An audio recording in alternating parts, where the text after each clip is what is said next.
Hello बच्चों, मैं सभी का स्वागत करता हूं फिजिक्स ज्ञान मुकेश नायक चैनल पे। इस एकलव्य बैच में बहुत सारे बच्चे को सिनॉप्सिस के ऊपर फोकस करना बहुत ही जरूरी होता है। सर ऐसे क्यों, क्या कारण है? इसका कारण है बेटा, अगर आपको टेक्स्ट बुक रीडिंग ना हो, टेक्स्ट बुक के कंटेंट को अगर नॉलेज गेन ना करते हो, तो आप लोग सीटी में भले वो न्यूमेरिकल हो या थ्योरी क्वेश्चंस हो, कोई भी हो, इसके बिहाइंड जो कॉन्सेप्ट लगते हैं वो बहुत इंपॉर्टेंट होते हैं। और ऐसे ही आज आप लोगों को थ्योरेटिकली ज्यादा सवाल आने की भी चांसेस है structure of atom and nuclear के ऊपर। तो थोड़ा सा आज डिटेल में बात करते हैं। अब एक्चुअली थोड़ा सा केमिस्ट्री के रिलेटेड भी ये चैप्टर है, तो केमिस्ट्री के अंदर भी फायदा होने के चांसेस है, क्योंकि आपने जे थॉम्सन थ्योरी पढ़ी होगी, बोस मॉडल्स पढ़ा होगा, शायद डेल्टन थ्योरी पढ़ी होगी, जो भी ठीक है। एक्चुअली तो ये अगर हम लोग हिस्ट्री देखा जाए तो कनाद नाम के जो ऋषि थे उन्होंने सबसे पहले एक छोटे कण के बारे में बताया था, तो आपको तो पता होगा, लेकिन मैं कुछ ये चीजें दोहराने वाला नहीं हूं।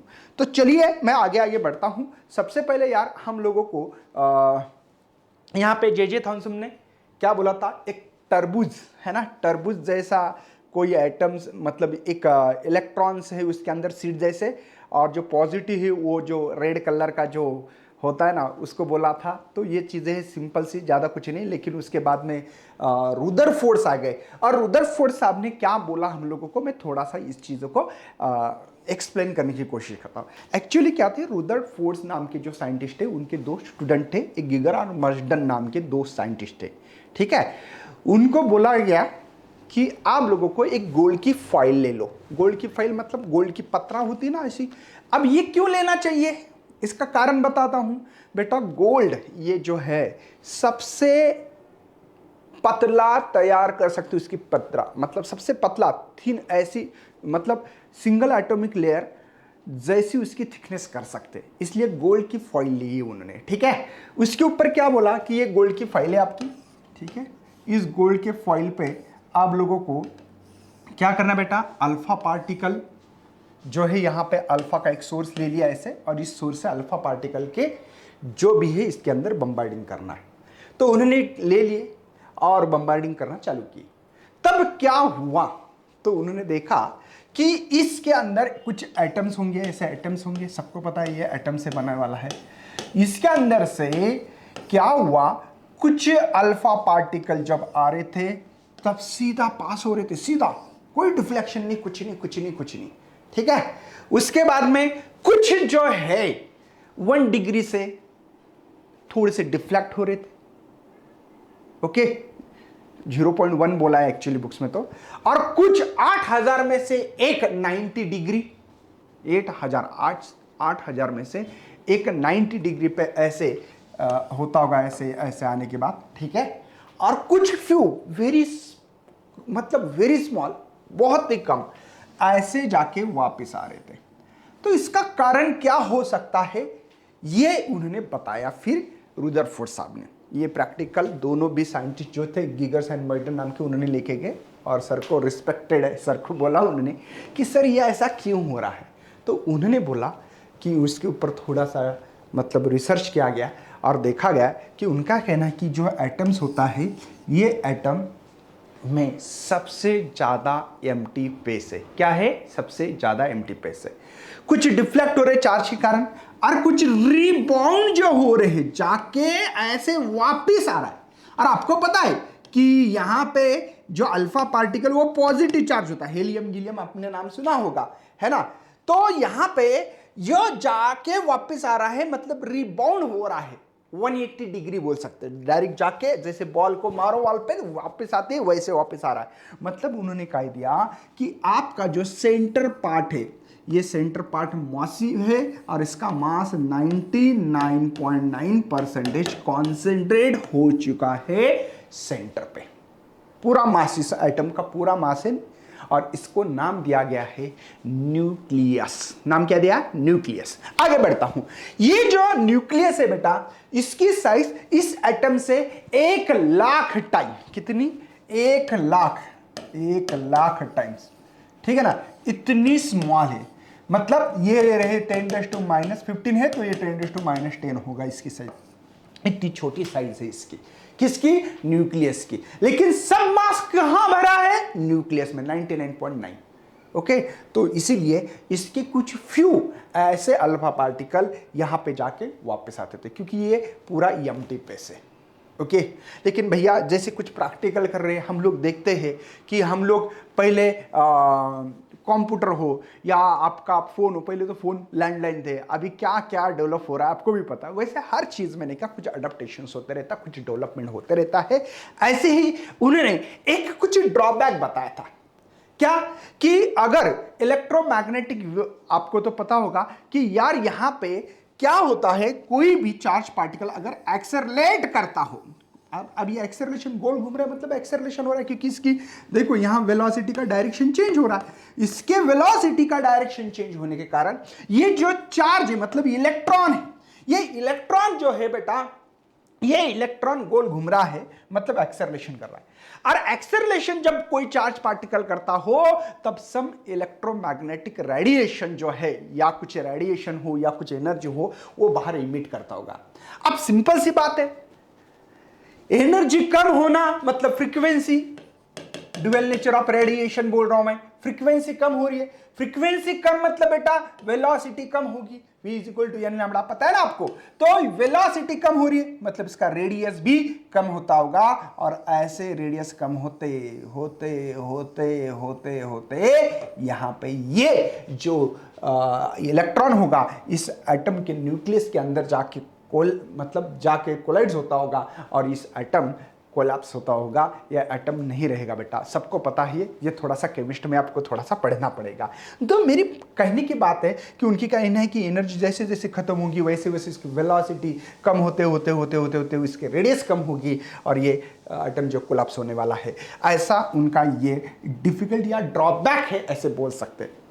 अब कुछ ड्रॉबैक है तो कुछ और साइंटिस्ट आएंगे और कुछ इसके ऊपर और डेवलप करेंगे, ऑब्वियसली बात है, उसमें तो कोई दिक्कत ही नहीं है, ठीक है ना। तो आपके बुक के हिसाब से मैं 1 बाय 1 आप लोगों को चीज़ें बताऊंगा, ताकि आप लोगों को ये डिफिकल्टी तो मैंने बता दी है, ठीक है। तो ये बताए, उसके बाद में देखो बेटा एटॉमिक स्पेक्ट्रा नाम का टॉपिक आप लोगों को पढ़ना है, उसके ऊपर थोड़ा सा डिस्कस करता हूँ, एटॉमिक स्पेक्ट्रा क्या है, ठीक है। अब उन्होंने क्या किया बेटा, कोई एक मेटालिक रॉड ले लिया या मेटालिक कोई ऑब्जेक्ट ले लिया है ना, उसको हीट किया। हीट करने के बाद मतलब क्या किया कि एक मेटालिक ऑब्जेक्ट ले लिया, एक ग्लास की ट्यूब होती है ना उसके अंदर डाला, उसको गर्म किया, हीट किया। हीट करने के बाद रेडिएशन, डिफरेंट वेवलेंथ के रेडिएशंस उसमें से आ रहे थे, और उसके अंदर जैसे कि आपको पता है ये प्रिज्म है मेरे पास, अभी मैं 1 मिनट में दिखा रहा हूं आप लोगों को, ये प्रिज्म है, इसके अंदर से पास किए तो उन्होंने देखा कि पास करने के बाद यहां पे कंटिन्यूसली स्पेक्ट्रा दिख रहा था, कंटिन्यूसली है ना दिख रहा था। लेकिन बाद में क्या किया, वही ट्यूब, वैसे ही ट्यूब, उसके अंदर हाइड्रोजन गैस डाली, हाइड्रोजन गैस डालने के बाद हीट किया। हीट करने के बाद कुछ पर्टिकुलर की जो वेवलेंथ वाली जो ये लाइट है वो स्पेक्ट्रा है वो बाहर आ रही थी। जैसे कि आप लोगों के बुक्स में देखना पड़ेगा, 10 है 400 है ना, 34 है, यहाँ पे 400, यहाँ पे 86 है, ऐसे कुछ वेवलेंथ की लाइट जो है हम लोगों को बाहर दिखाई दी।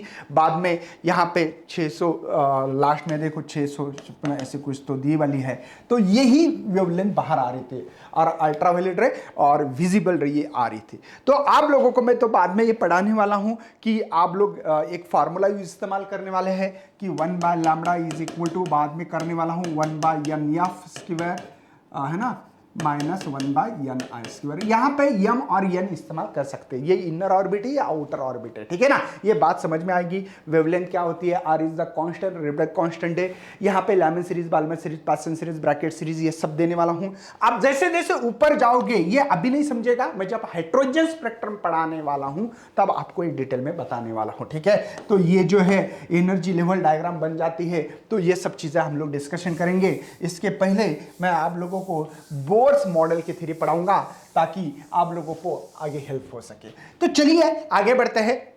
हम लोगों को बोर्स एटॉमिक मॉडल में उन्होंने जो डिसएडवांटेजेस को रिमूव करने की कोशिश की है, और कैसे की है मैं बात बताता हूं। सबसे पहले देखो, हम लोगों को सबको पता है कि यार electron revolve around the nucleus, ठीक है, ये न्यूक्लियस है, यह हमारे रुदरफोर्ड साहब ने बोला था। इलेक्ट्रॉन है बेटा, ये इलेक्ट्रॉन निगेटिव चार्ज है, ये गोल घूम रहा है, समझो ऐसा, अब सबको पता है कि इसके ऊपर पॉजिटिव चार्ज, निगेटिव चार्ज।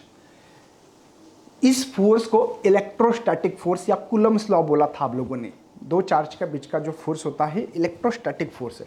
और इलेक्ट्रोस्टैटिक फोर्स के कारण ये गोल घूम रहा है, मतलब बेटा ये सेंटर की तरफ फोर्स है उसका, ठीक है। मतलब बेटा गोल घूम रहा है तो सेंट्रीपिटल फोर्स लगाते हैं। बेटा सेंट्रीपिटल फोर्स ये किसी के कारण तैयार होती है, किसी के कारण तैयार होती है, ये पता होना चाहिए। तो किसके कारण सेंट्रीपिटल फोर्स हो रहा है? Electrostatic force. हम लोग लिखते हैं एक्चुअल में 1/4 पाई एप्सिलॉन नॉट के भी लिखते हैं, लेकिन डाइलेक्ट्रिकल कांस्टेंट एयर का 1 होता है, Q1 Q2 divided by r²। अब इसको E बोला है, चार्ज को E बोला है हमने, ठीक है ना। तो यही formula 1/4 pi epsilon naught E multiply E का स्क्वायर r², ये पहला पोस्टुलेशन की थ्योरी है।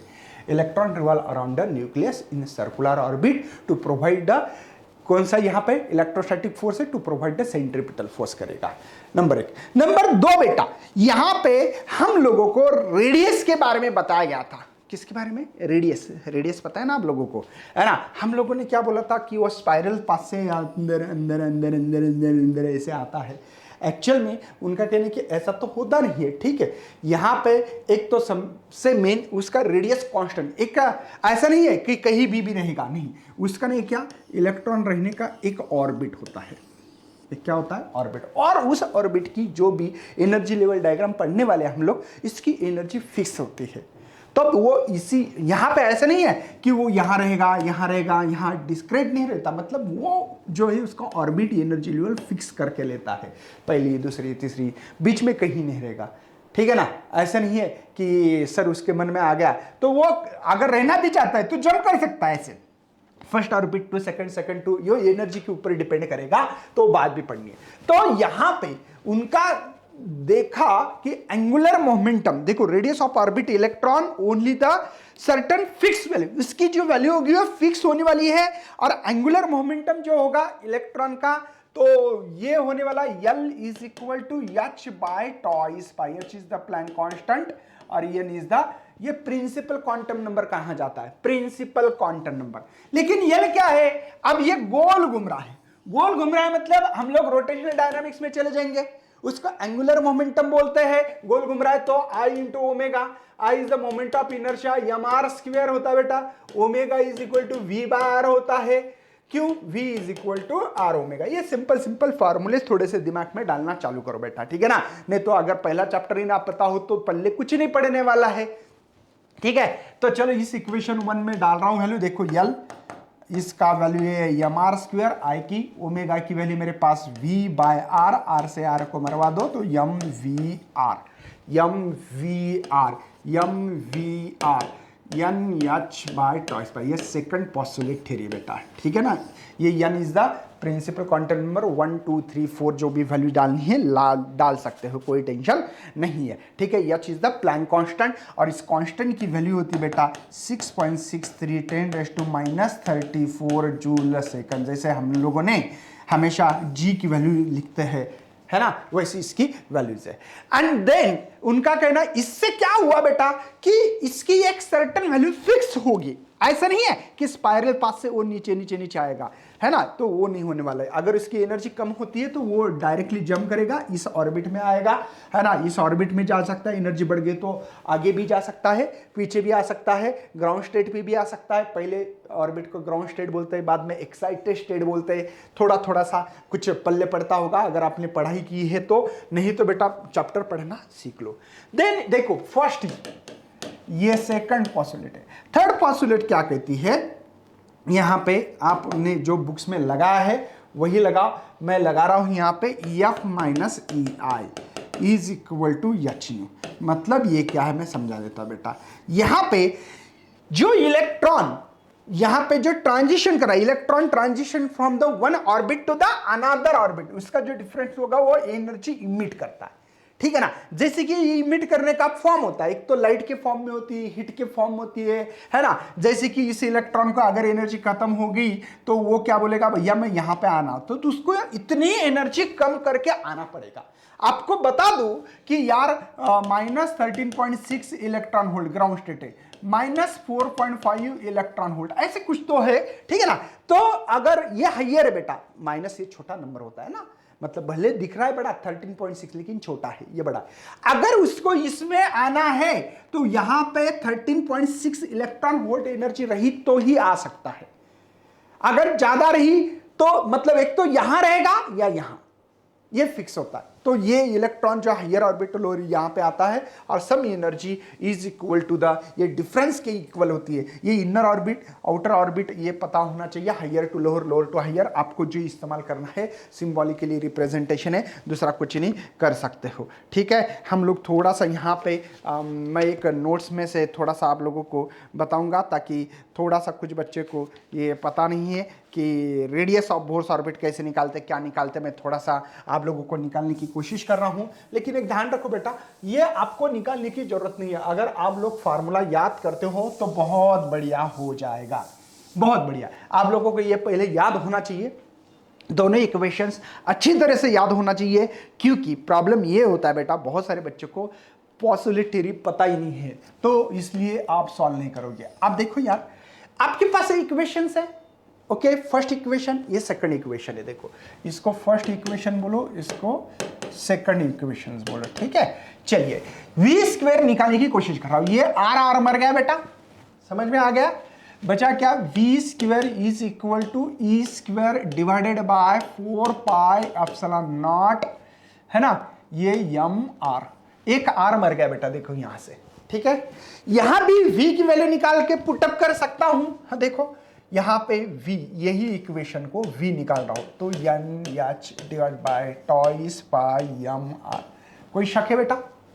अरे इस v की वैल्यू मुझे पुट करनी है, मुझे रेडियस मतलब r निकालना, रेडियस ऑफ बोर्स ऑर्बिट। मतलब हम लोग तो हाइड्रोजन एटम के लिए निकालते, बाकी तो कुछ नहीं निकालते ना भैया, हाइड्रोजन एटम के लिए निकालते, ध्यान रखिएगा।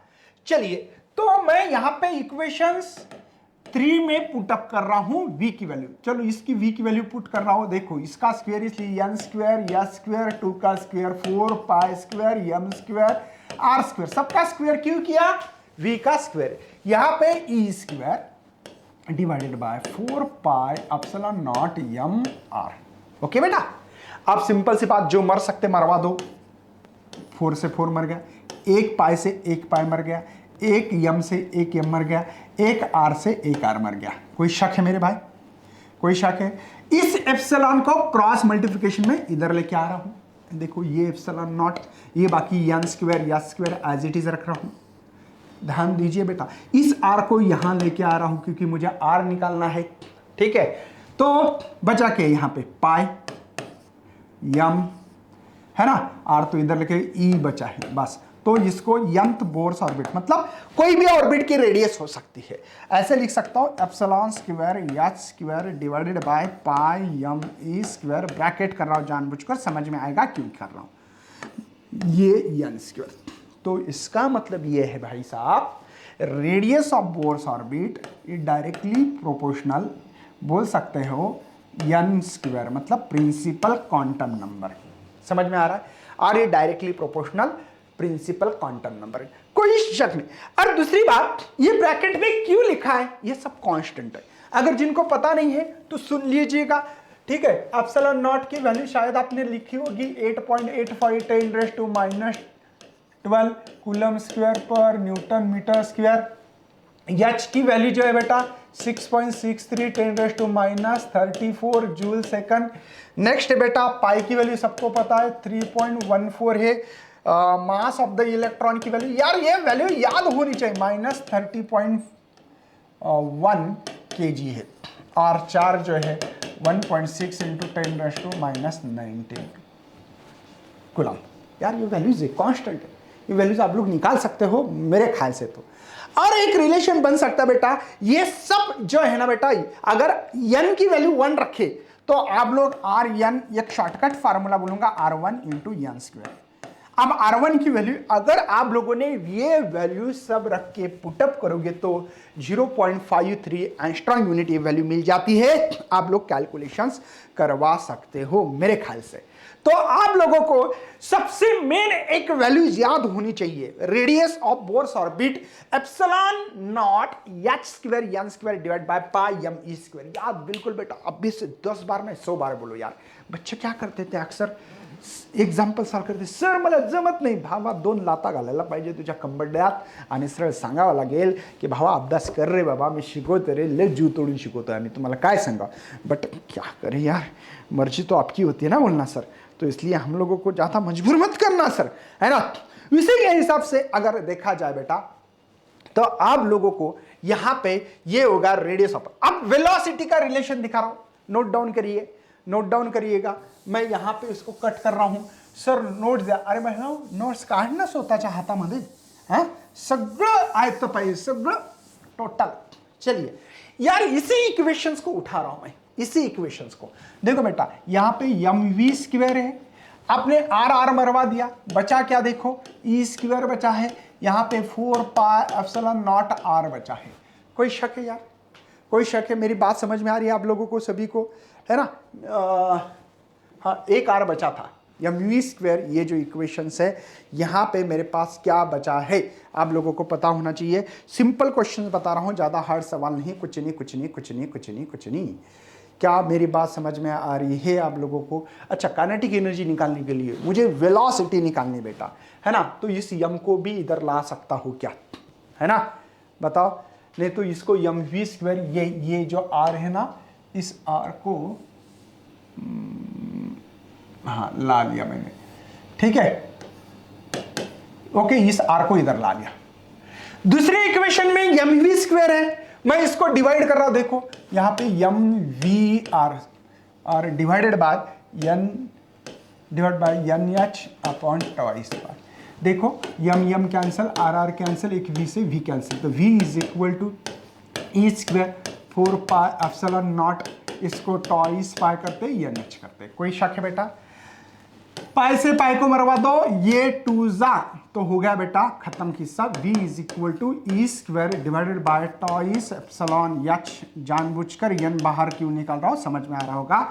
वेलोसिटी का रिलेशन है बेटा, वेलोसिटी का रिलेशन से, वेलोसिटी का रिलेशन से मेरे पास v is inversely proportional to the principal quantum number.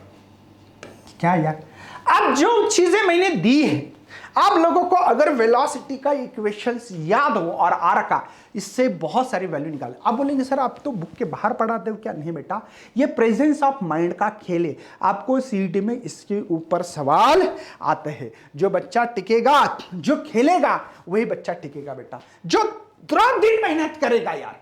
चलिए आगे बढ़ता हूं, चलिए चलो चलो चलो चलो। अब देखो, आपको आर की वैल्यू याद है? हाँ सर मुझे अभी तो निकाली याद है ना, h square n square pi m e square. मुझे बताओ, किसी ने अगर पूछा सेंट्रीपिटल एक्सेलरेशन बताओ सर, निकाल सकता हूं। देखो सेंट्रीपिटल एक्सेलरेशन का फार्मूला होता है वी स्क्वायर बाय आर, होता है कि नहीं यार, वी स्क्वायर बाय आर। बस कर लो ना, v की वैल्यू पता है, r की वैल्यू पता है। देखो v स्क्वायर मतलब इसका स्क्वायर करो, इसका स्क्वायर किया तो e raise to 4 divided by, देखो हाँ 2 का स्क्वायर 4, एप्सिलॉन का स्क्वायर, h का स्क्वायर, n का स्क्वायर, हो गया। v का स्क्वायर हो गया बेटा। अब r डिवाइड है तो उसको उल्टा करो, उल्टा समझते हो ना, उल्टा समझते हो बेटा, मतलब इसको इनवर्स करना है, pi m e square divided by epsilon, है ना, h स्क्वायर n स्क्वायर। चलो क्या हो रहा है बताओ, a इज इक्वल टू, कुछ कट हो सकता है क्या? कुछ कट होने के जैसे नहीं लग रहा है क्या? नहीं लग रहा है। Pi m e raise to 6 हो रहा है क्या? देखो ये 4, ये ई स्क्वायर है ना, हाँ। चलिए बचा क्या बेटा, यहाँ पे 4 एप्सिलॉन का क्यूब, एप्सिलॉन का क्यूब है, h का पावर 4 और n का पावर 4, 2 to 4, मतलब centripetal acceleration inversely proportional to the 4th power of principal quantum number. समझ में तो आ रहा है? मोस्ट इंपॉर्टेंट है। अगर किसी ने बोला चलो मैं इसको कट कर रहा हूं ताकि आप लोगों को और लिख के दूं मैं, ठीक है, आपको बाकी चीजें करनी है क्या? नहीं, सेंट्रीपिटल एक्सेलरेशन का फार्मूला करना है ओनली। मैं कैसे निकालते हैं ये बता रहा हूं, आपको निकालना नहीं है। अब दोबारा देखो, वही ये दिमाग की बत्ती जला जला के करना पड़ता है। बस देखो ओमेगा क्या होता है यार, omega is equal to v bar. अब वी भी पता है, आर भी पता है। वी बार कैसे, v is equal to r omega, पढ़ा होगा रोटेशनल डायनामिक्स में। तो omega is equal to v की वैल्यू जो है मेरे पास e square divide by twice epsilon n h है ना। इसको उल्टा कर देते क्योंकि डिवाइड का डिवाइड न्यूमरेटर जाता है ना, तो pi m e square divided by epsilon h square n square. तो ओमेगा इज इक्वल टू यहां पे हमारे पास pi m e raise to 4 divided by twice epsilon square h cube और यहां पे एन क्यूब। समझे? ओके, एन क्यूब समझ में आ रहा है? कुछ नहीं यार। तो angular velocity inversely proportional to the cube of principal quantum number. आप बोलेंगे सर बुक में नहीं है, नहीं ये खेल है भैया, माइंड का खेल है, बाकी कुछ नहीं है। कोई बच्चा बोलेगा कि सर मुझे पीरियड बता दो, तो टॉइस पाई बाय ओमेगा। अब ओमेगा ये इनवर्सली है, तो इसको ये इनवर्सली मतलब पीरियड ये directly proportional cube of the principal quantum number. ये सब चीजें ऐसे आप लोगों को थोड़ा थोड़ा पता होना चाहिए बेटा, ये आपको निकालना है, बाकी कुछ नहीं है, आप लोगों को समझ में आना चाहिए। फ्रीक्वेंसी रही तो फ्रीक्वेंसी इनवर्सली प्रोपोर्शनल होगा। क्यों बेटा? पीरियड इनवर्सली प्रोपोर्शनल है, इसलिए पीरियड को अगर प्रिंसिपल मोमेंटम का फार्मूला हो सकता है मास इनटू वेलोसिटी, रख दो वैल्यू, वी की वैल्यू रख दो यार, खत्म किस्सा। मतलब ये जो है ना, ये आपकी दिमाग की बत्ती जो बच्चे की जलने वाली है वही इसमें टिकने वाले। हम लोग इसी के थ्रू मैं आगे बढ़ रहा हूं बेटा कि हमारे पास है ना थोड़ा सा दिमाग हाँ सर वो तो है, लेकिन इस्तेमाल करना, हार्डवर्क करना हमारे बस की बात नहीं होती। नहीं बेटा, वही तो करना चाहिए ना, वही तो इंपॉर्टेंट है हमारे लिए। चलो मैं आगे बढ़ रहा हूं, ये जानबूझ कर रखा है हम लोगों को। कोई भी जो इलेक्ट्रॉन है इसकी टोटल एनर्जी निकालने, बाद में हाइड्रोजन स्पेक्ट्रम पढ़ेंगे हम लोग, ताकि सब चीजें बता दूं। चलिए आगे बढ़ता हूं बेटा। मुझे टोटल एनर्जी निकालना मतलब क्या यार, kinetic energy plus potential energy. अब काइनेटिक एनर्जी के लिए आपको कुछ लग रहा है कि मैं बना सकता हूं? काइनेटिक एनर्जी का simple formula half m v square. इसमें एम वी स्क्वायर है क्या? है, एम वी स्क्वायर है। ये आर आर मर गया था, बचा क्या? देखो m v square is equal to e square divided by 4 pi epsilon naught r. कोई टेंशन है मेरे भाई? चलो मैं इसको हाफ से मल्टीप्लाई करता हूं, इसको भी हाफ से मल्टीप्लाई करता हूं। इसी को काइनेटिक एनर्जी बोलते हैं। ये बचा है मेरे पास, देखो ई स्क्वायर, ये 2 4 जा 8 एप्सिलॉन नॉट, चलो पाई रखना चाहिए था ना, ओके हाँ, 8 पाई एप्सिलॉन नॉट आर हो गया बेटा, काइनेटिक एनर्जी मिल गई। अब पोटेंशियल एनर्जी क्या होती है? Potential multiply charge of electron, formula है चार्ज ऑफ इलेक्ट्रॉन। अब ये निगेटिव, इलेक्ट्रॉन के ऊपर चार्ज निगेटिव, इसलिए निगेटिव। नहीं तो बच्चे बोलेंगे सर कहां से लाते हैं निगेटिव, तो समझ में आना चाहिए। पोटेंशियल का फार्मूला रहता है 1/4 pi epsilon naught e by r, ये माइनस। यार पोटेंशियल का फार्मूला कैसे लाते हैं सर? यार सिंपल चीज है। पोटेंशियल का फार्मूला होता है वर्क अपॉन चार्ज, याद है? अब वर्क क्या होता है? फोर्स इंटू डिस्प्लेसमेंट मतलब आर डिवाइडेड बाय क्यू। अब फोर्स मतलब कौन सा? इलेक्ट्रोस्टैटिक फोर्स है। तो ये चीजें मुझे बताने की जरूरत ना पड़े, मैं ये कोशिश करता हूं। लेकिन अगर बच्चे ने इलेक्ट्रोस्टैटिक फोर्स कौन सा है बता दो मुझे। अभी तो लिखा था मैंने 1/4 पाई एप्सिलॉन नॉट, देखो ये है ना e square divide by r square.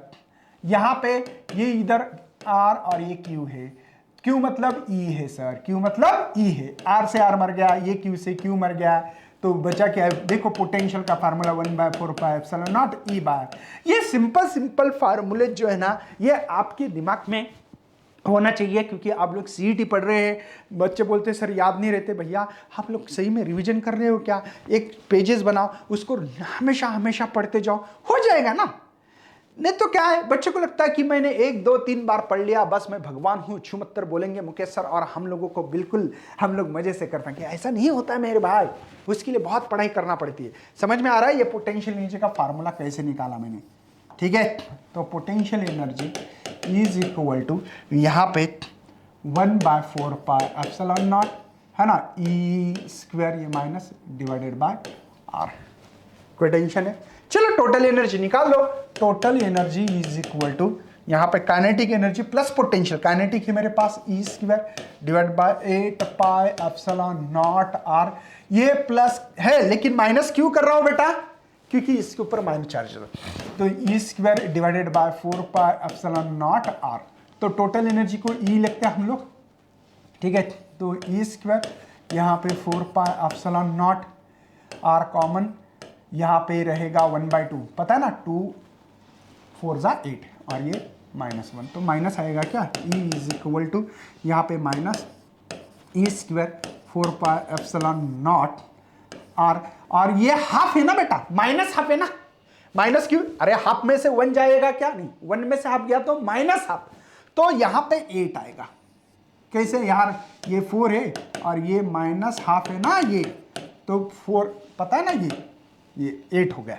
चलिए, लेकिन R की वैल्यू मुझे पता होनी चाहिए, क्योंकि R की वैल्यू मुझे, ये R की वैल्यू पुटअप करना पड़ेगी, तो minus e square 8 by epsilon not, R की वैल्यू दोबारा याद दिला रहा हूँ, आप लोग याद करिएगा अगर आप चाहते हो सही में कुछ करना है तो, नहीं तो भैया चलते का नाम गाड़ी।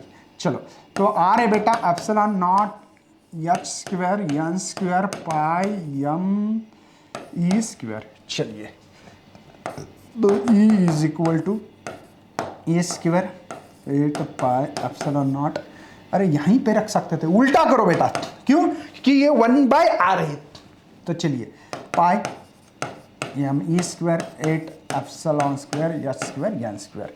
अच्छी बात है सर, पाई से पाई को मरवा दो, ओके मरवा दिया, पाई से पाई को मरवा दो, मरवा दिया मैंने, बाकी कुछ नहीं मर रहा है क्या, चलो और कुछ भी नहीं है, तो E is equal to minus m e raise to 4, क्यों 2 2 जा है ना, ये 2, यहाँ पे 8, ओके सर, एप्सिलॉन का स्क्वायर एच का स्क्वायर और ये 1/n स्क्वायर, तो energy is inversely proportional to the square of principal quantum number. इसकी भी वैल्यूज रखी गई, n इज इक्वल टू 1 रखा गया।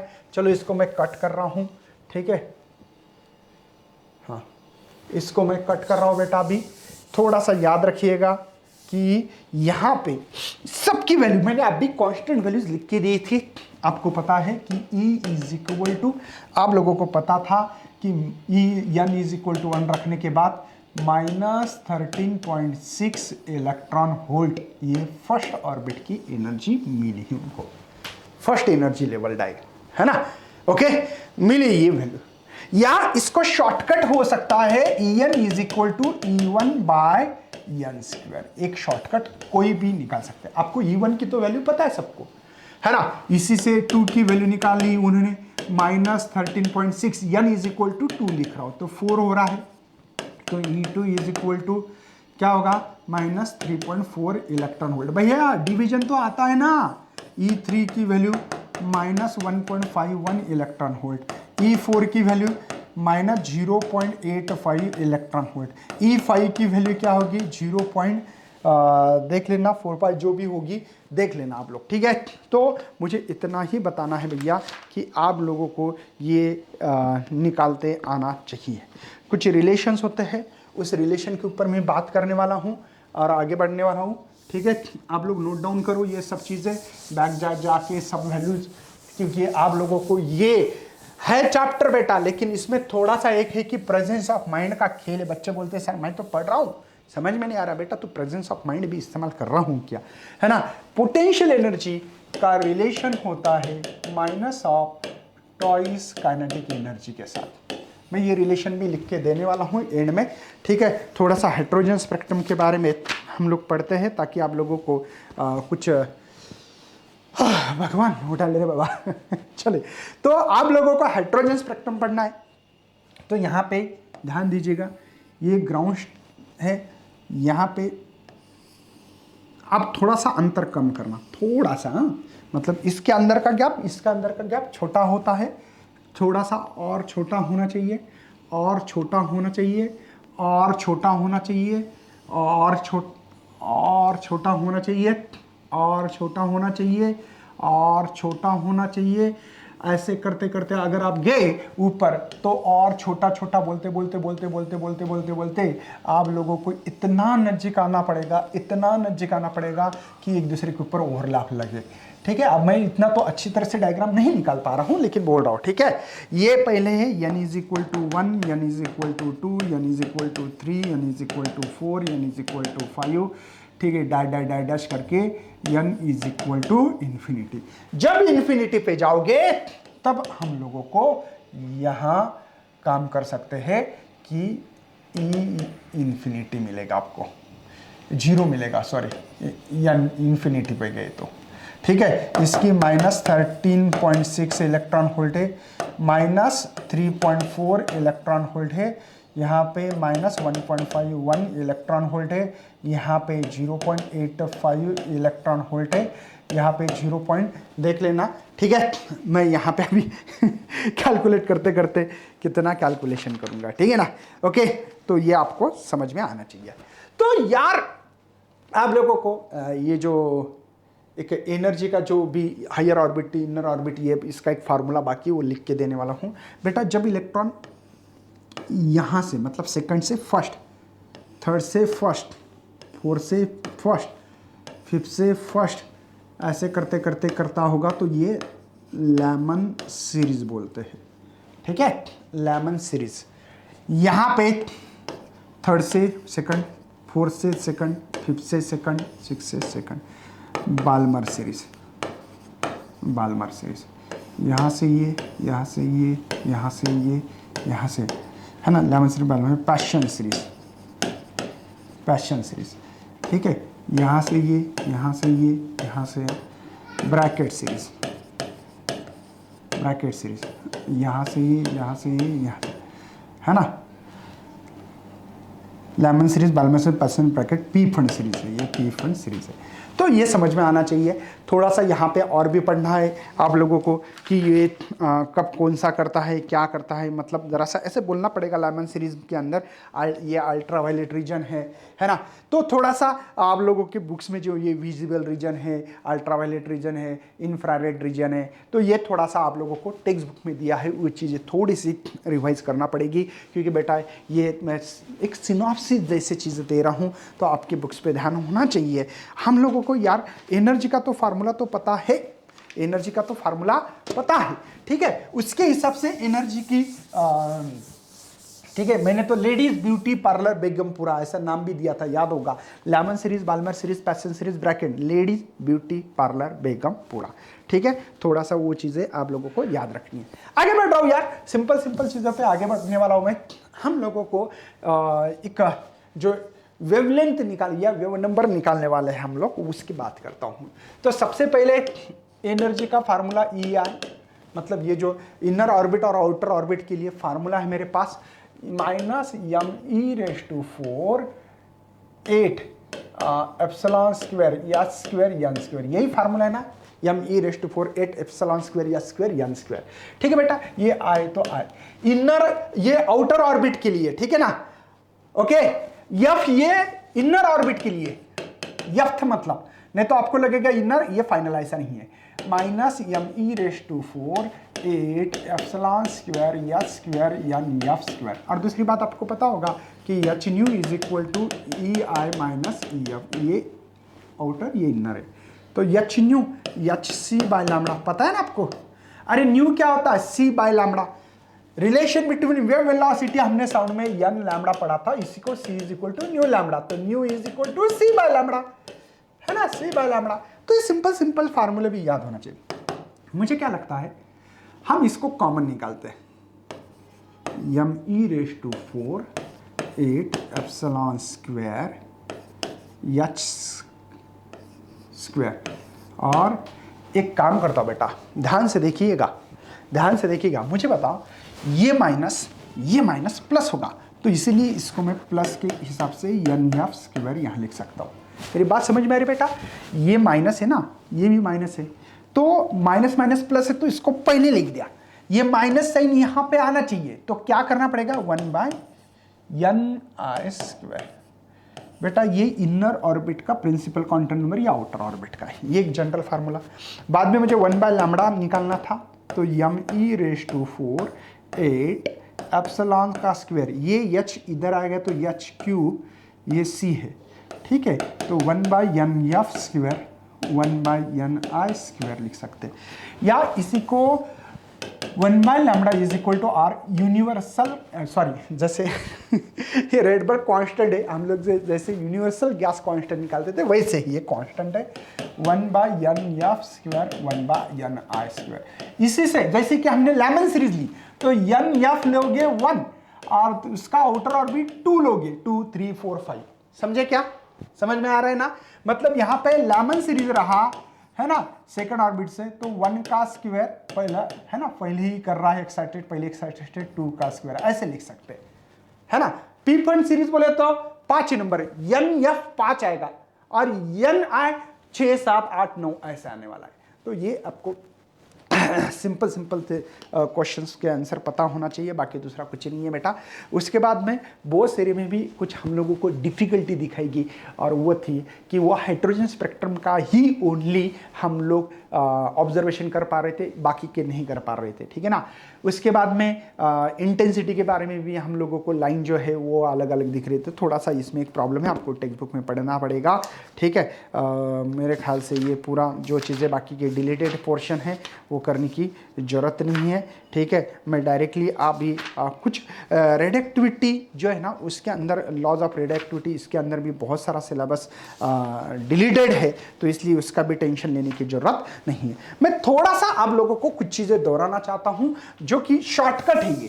ये कौन सा कट है बेटा? शॉर्टकट है कि बाइंडिंग एनर्जी टोटल एनर्जी के कैसी होती है, माइनस में होती है। थोड़ा थोड़ा पता होना चाहिए कि यहाँ पे मैं जो फार्मूले दे रहा हूँ उसके ऊपर थोड़ा सा ध्यान देना चाहिए। बाइंडिंग एनर्जी का relation minus of total energy की होता है।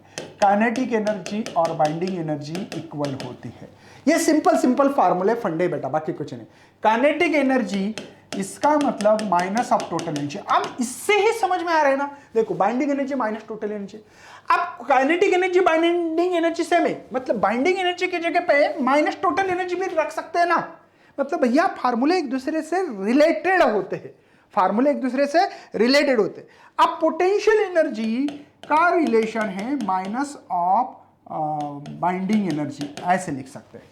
ओके, अब थोड़ा सा आप लोगों को दिमाग चलाना चाहिए कि सर यहाँ पे पोटेंशियल एनर्जी टोटल एनर्जी का जो रिलेशन है वो माइनस प्लस में है, तो ये माइनस प्लस होगा, टोटल एनर्जी +2 होगी पोटेंशियल एनर्जी से। सिंपल सी कहानी है, ज्यादा बहुत बड़ी कहानी। Potential energy is equal to the minus of binding energy का रिलेशन काइनेटिक एनर्जी के साथ है। मतलब फार्मूला 1 2 याद रखो, बाकी के ऑफर है।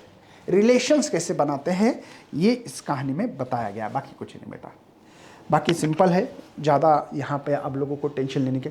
डी वॉर्गलिस वेवलेंथ के बारे में मैं बताने वाला हूँ।